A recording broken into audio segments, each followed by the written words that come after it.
Je me présente. Je me prénomme Joseph d'Arimathée.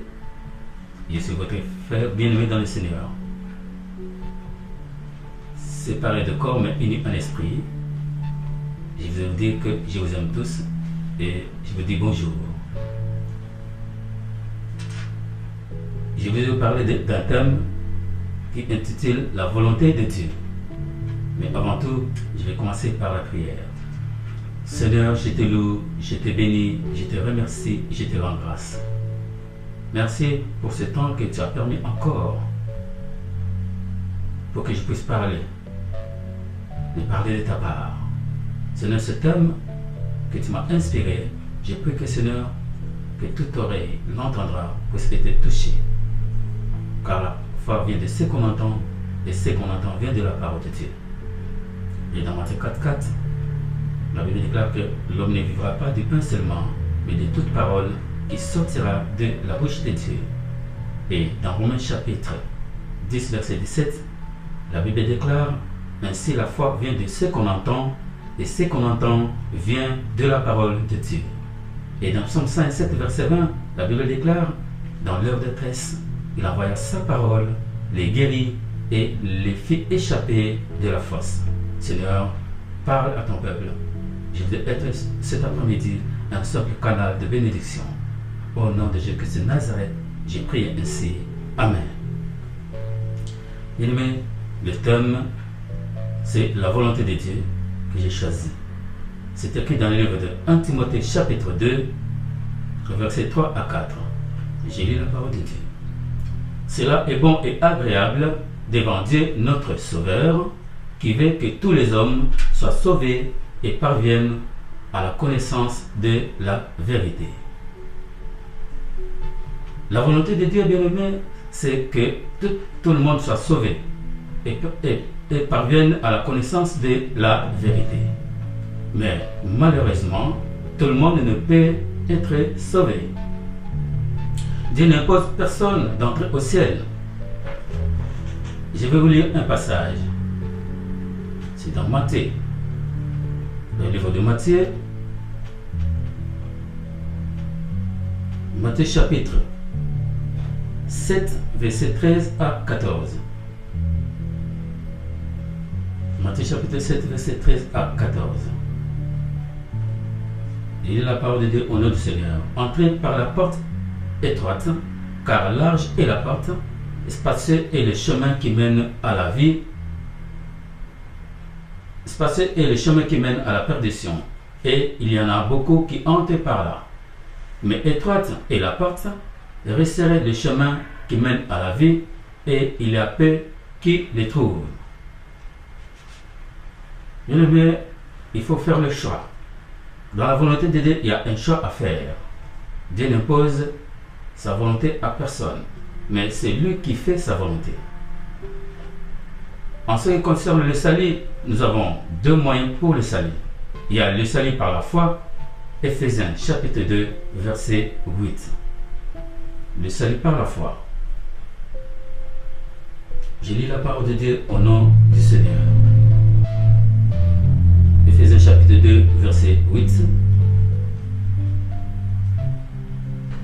C'est par la grâce que vous êtes sauvés par le moyen de la foi, et cela ne vient pas de vous, c'est le don de Dieu.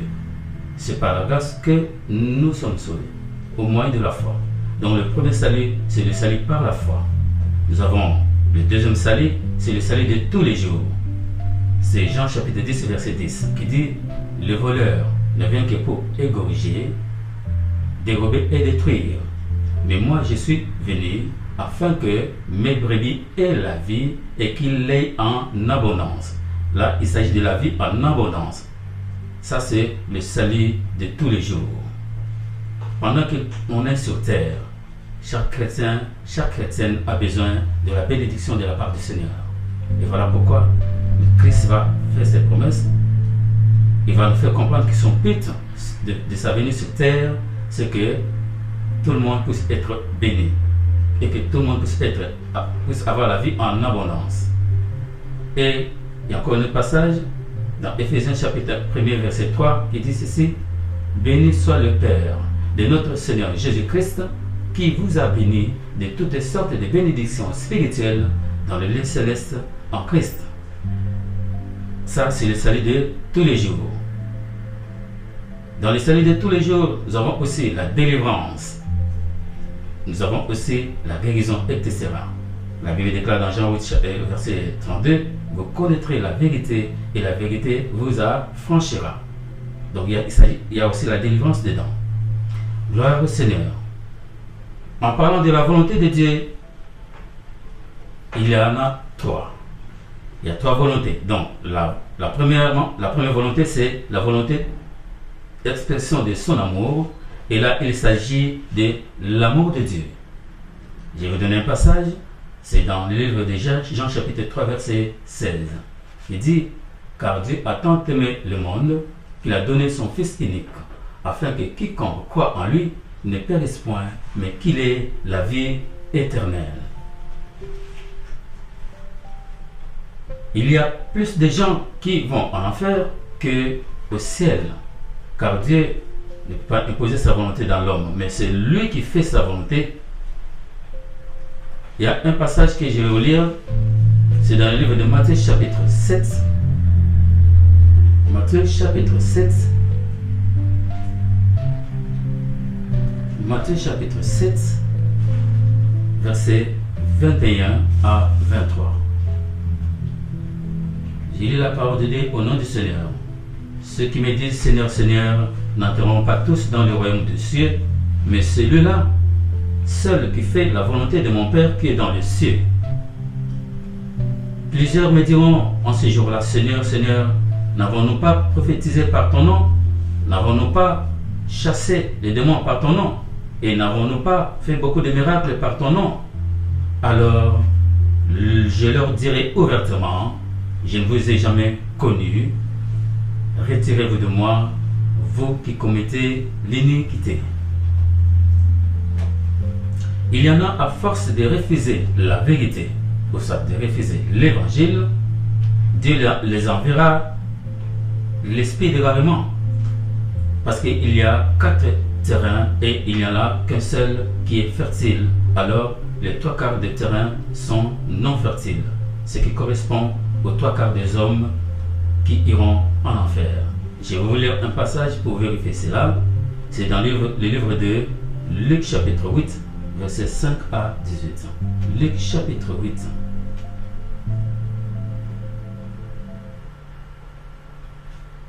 Luc chapitre 8, versets 5 à 18. Je lis la parole de Dieu au nom du Seigneur. Un semeur sortit pour s'aimer sa sémence. Comme il s'aimait, une partie de la sémence tomba le long du chemin. Elle fut foulée aux pieds et les oiseaux du ciel la mangèrent. Une autre partie tomba sur le roc. Quand elle fut levée, elle sécha parce qu'elle n'avait point d'humidité. Une autre partie tomba au milieu des épines. Les épines crurent avec elle et l'étouffèrent. Une autre partie tomba dans la bonne terre. Quand elle fut levée, elle donna du fruit au centuple. Après avoir ainsi parlé, Jésus dit à haute voix, que celui qui a des oreilles pour entendre, entende. Ses disciples lui demandèrent ce que signifie cette parabole. Il répondit, il vous a été donné de connaître le mystère du royaume de Dieu, mais pour les autres, cela ne leur est dit en parabole, afin qu'en voyant, ils ne voient, et qu'en entendant, ils ne comprennent point. Verset 11, voici ce que signifie cette parabole. La semence, c'est la parole de Dieu. Ceux qui sont le long du chemin, ce sont ceux qui entendent, puis le diable vient et enlève de leur cœur la parole de peur qu'ils ne croient et soient sauvés. Ceux qui sont sur le roc, ce sont ceux qui, lorsqu'ils entendent la parole, la reçoivent avec joie, mais ils n'ont point de racines. Ils croient pour un temps, et il succombe au moment de la tentation. Ce qui est tombé parmi les épines, ce sont ceux qui, ayant entendu la parole, s'en vont et la laissent, étouffés par les soucis, les richesses et le plaisir de la vie, et ils ne portent point de fruits qui viennent à maturité. Verset 15. Ce qui est tombé dans la bonne terre, ce sont ceux qui, ayant entendu la parole avec un cœur honnête et bon, la retiennent et portent des fruits avec persévérance. Personne, après avoir allumé une lampe, ne la couvre d'un vase ou ne la met sous un lit, mais il la met sur un chandelier afin que ceux qui entrent voient la lumière. Car il n'en est rien de caché qui doit être découvert, ni de secret qui doit être connu et mis au jour. Prenez donc garde à la manière dont vous écoutez, car on donnera à celui qui a, mais à celui qui n'a pas, on notera même ce qu'il croit avoir. Voilà le verset de Luc chapitre 5. Gloire au Seigneur. Ça, c'est la volonté expression de son amour. La deuxième volonté, c'est la volonté permissive de Dieu. Je vais lire un passage. C'est dans le livre de Genèse, chapitre 15, pardon. Genèse, chapitre 15, versets 1 à 4. J'ai lu la parole au nom du Seigneur. Après ces événements, la parole de l'Éternel fut adressée à Abraham dans une vision, et il dit: Abraham, ne crains point, je suis ton bouclier, et ta récompense sera grande. Abraham répondit: Seigneur éternel, que me donneras-tu? Je m'en vais sans enfant, et l'héritier de ma maison, c'est Eliezer de Damas. Et Abraham dit: Voici, tu ne m'as pas donné de postérité, et celui qui est dans ma maison sera mon héritier. Verset 4. Alors la parole de l'Éternel lui fit adresser ainsi: ce n'est pas lui qui sera ton héritier, mais c'est celui qui sortira de tes entrailles qui sera ton héritier. On parle de la volonté parfaite de Dieu. La volonté parfaite de Dieu, la volonté permissive, c'est quoi le mot permissif? C'est ce qui admet, qui permet ou tolère des comportements, des pratiques que d'autres répriment ou condamnent. Ceux qui sont dans la volonté permissive, ce sont des gens qui écoutent les hommes au lieu d'écouter Dieu. Or, Dieu ne tolère pas des pratiques qui sont en dehors de sa volonté. Exemple, Abraham, qui va écouter Sarah, sa femme, pour faire un enfant avec Agar, sa servante, qui finalement va avoir Ismaël comme fils, qui est né hors la volonté de Dieu, parce que celui-ci n'était pas dans la promesse. Dans le livre d'Ésaïe 55, verset 11, je vais lire ce passage. Ésaïe 55, verset 11. Ésaïe 55, verset 11. Ésaïe 55, verset 11. Verset 8 à 11. Je commence par le verset 8. Car mes pensées ne sont pas vos pensées, et mes voix ne sont pas vos voix, dit l'Éternel.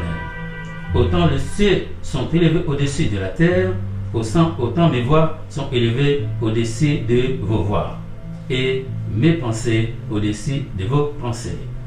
Comme la pluie et la neige descendent du ciel, et n'y retournent pas sans avoir arrosé, fécondé la terre, et fait germer les plantes, sans avoir donné de la semence au semeur, et du pain à celui qui mange. Ainsi en est-il de ma parole, qui sort de ma bouche. Elle ne retourne point à moi sans effet, sans avoir exécuté ma volonté et accompli mes desseins. Voilà, ici nous voyons, on parle de la volonté permissive. Alors, ici, Abraham, qui va écouter sa femme Sarah pour faire un enfant avec Agar, cet enfant qui va naître, Ismaël, ne sera pas dans la volonté de Dieu. Donc ça, c'était la volonté permissive. Et dans la volonté permissive, on peut être sous la protection divine. Il n'y a pas de protection dans la volonté permissive de Dieu. Exemple, Dieu nous veut en Australie et nous sommes en France. Dieu ne nous a pas envoyés en France, mais en Australie. Et quand nous venons en France, ça veut dire que pendant que nous y vivons, tout ce que nous ferons ne sera pas dans sa volonté. Dieu ne peut pas bénir l'œuvre qui n'a pas commencé. Il y a des situations qui nous arrivent dans la vie, des problèmes, ça cause des gens aussi que nous côtoyons. Quel conseil as-tu reçu de la part de ton collègue, de la part de ton ami, de la part d'un membre de ta famille, Parce que la Bible déclare, les mauvaises compagnies corrompent les bonnes mœurs. Quel conseil avais-tu reçu? Même pour ceux qui aspirent au ministère. Ok, tu veux commencer un ministère.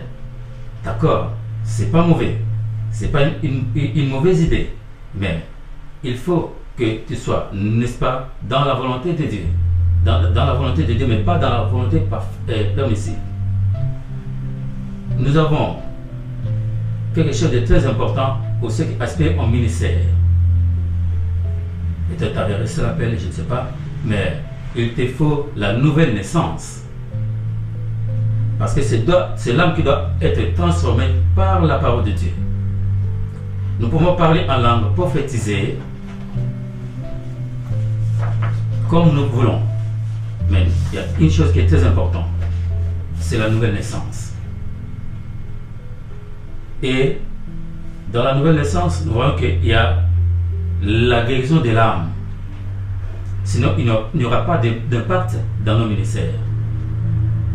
Il n'y aura que des erreurs. On va commencer à commettre des erreurs tout au long du ministère. Et ça ne glorifie pas le Seigneur. Donc, toute œuvre qu'on entreprend, quand elle n'est pas basée sur la volonté de Dieu, elle ne peut pas marcher. C'est pourquoi vous allez remarquer dans certaines églises locales, il n'y a pas de croissance spirituelle, voire numérique. Parce que Dieu n'est pas dans cette affaire. Je crois que vous me suivez. La troisième volonté, c'est la volonté parfaite de Dieu. Je vais lire un passage. Luc chapitre 22. Je vais lire un passage dans le Nouveau Testament. Luc chapitre 22. Luc chapitre 22. Luc chapitre 22. Verset 39 à 46. J'ai lu la parole de Dieu au nom du Seigneur. Après être sorti, il alla selon sa coutume à la montagne des Oliviers. Ses disciples le suivirent. Lorsqu'il fut arrivé dans ce lieu, il leur dit: priez afin que vous ne tombiez pas en tentation.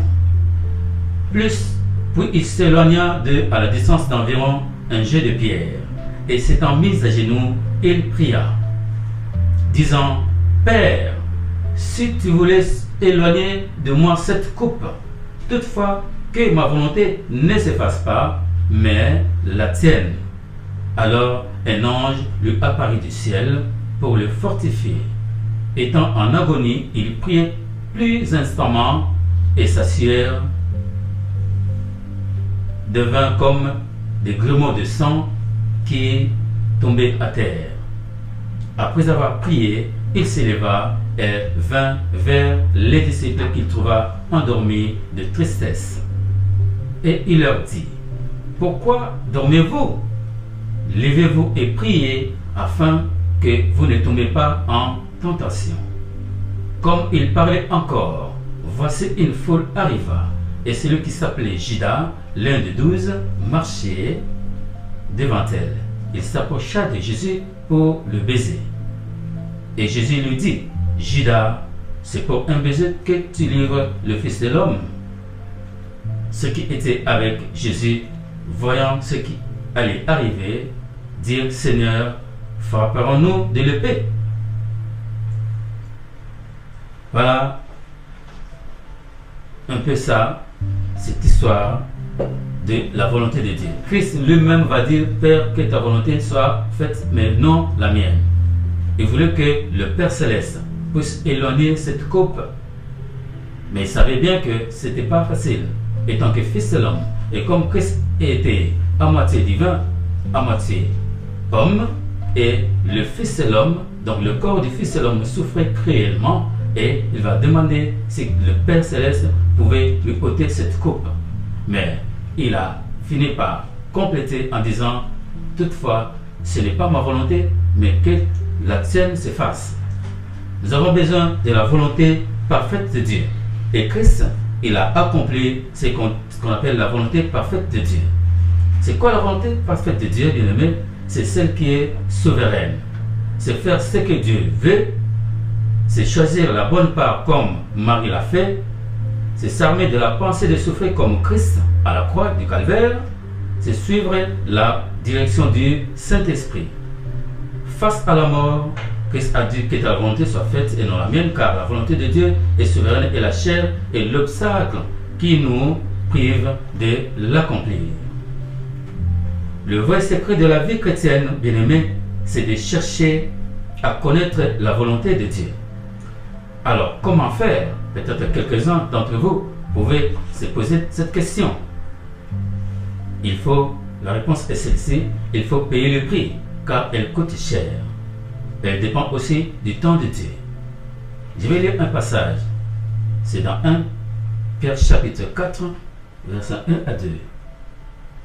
1 Pierre chapitre 4, 1 Pierre chapitre 4, verset 1 à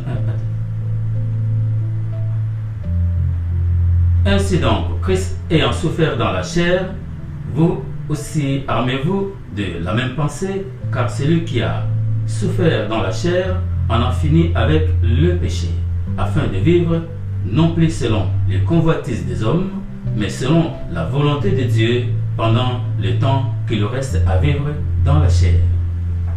Ça, c'est la volonté parfaite de Dieu. Donc, s'armer de souffrir dans la chair. Gloire à Dieu. J'ai lu la parole. Je vais passer à la suite. Pour être sous la protection divine, il faut rester dans la volonté parfaite de Dieu. Pareil pour être béni également. Vous connaissez une parole qui dit dans le livre des Proverbes, seule la bénédiction de l'Éternel qui enrichit et il ne la fait suivre d'aucun chagrin. Donc, dans la volonté parfaite de Dieu, il y a aussi la bénédiction de Dieu. Mais la vraie bénédiction qui doit être remarquée de tous, que ça, cette bénédiction vient de Dieu. Il y a aussi un passage que je vais lire pour vous, c'est Matthieu chapitre 6, verset 33. On nous parle de la priorité. Donc cherchez premièrement le royaume et la justice de Dieu. Et le reste vous seront donnés par-dessus. Gloire à Dieu. Il y a encore un autre passage. Hébreux chapitre 5, verset 7. Celui qui, dans les jours de sa chair ayant présenté avec de grands cris et avec des larmes, des prières et de supplications à celui qui pouvait le sauver de la mort et ayant été exécuté à cause de sa péché. Dans la volonté de Dieu, il y a la souffrance. Et Jésus a été amené à l'élévation à la croix du calvaire en mourant dans la chair, et que nous ayons la vie en esprit par sa résurrection d'entre les morts. Et c'était sa principale mission. C'était son but. Je vais vous lire un passage. C'est dans Proverbe chapitre 16, verset 4. Proverbe chapitre 16, verset 4. J'ai lu la parole de Dieu au nom du Seigneur. L'Éternel a tout fait pour un but, même les méchants pour les jours du malheur. L'Éternel a tout fait pour un but. Christ étant Dieu qui va prendre la forme humaine, va descendre sur terre pour accomplir la mission de son Père Céleste.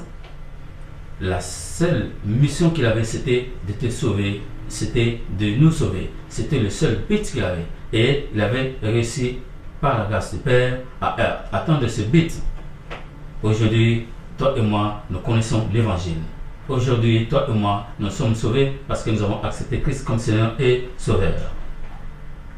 Donc ça, c'était sa principale mission sur terre, accomplir la volonté de son Père, du Père Céleste. Et il disait souvent, je ne fais qu'accomplir la volonté de mon Père, donc de celui qui m'a envoyé. Et pour conclure, bien aimé, la différence entre Marie et Marthe, c'est que Marie a choisi la bonne part, c'est-à-dire celle de la volonté de Dieu. Et quant à Marthe, elle voulait plaire à Dieu dans la chair, ce qui est impossible. Alors, je vous recommande de faire la volonté de Dieu. Choisissez la bonne part, celle de la volonté de Dieu. Soyez tous bénis.